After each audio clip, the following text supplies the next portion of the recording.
Today, on June 3rd, 2022, marks 100 days of Russia's invasion of Ukraine that has become Europe's worst armed conflict in decades and has killed at least tens of thousands of civilians and soldiers. Since Russia invaded Ukraine on February 24th, millions more have been forced to flee the country or have been internally displaced.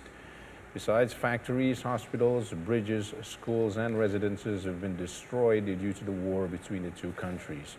But as Russia's invasion reaches the 100-day mark, Kremlin appears to be stuck in what looks like a war of attrition with no end in sight and few successes on the battlefield.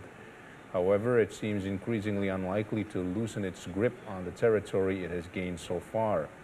Seizing on Ukraine's mistakes when Kyiv did not block the border with Belarus and left the path to Crimea not fortified enough, Russian forces promptly ended up on the outskirts of Kyiv and other big cities.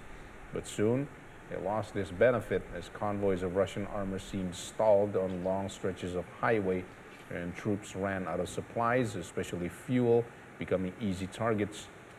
In the meantime, Russia declared a shift of focus to the eastern industrial region of Donbas, where Moscow-backed separatists have been fighting Ukrainian forces since 2014.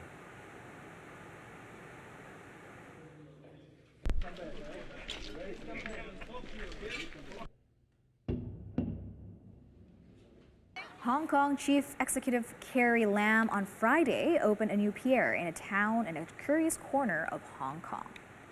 Sha Tao Kok is a small town where the border between Hong Kong and mainland China blurs.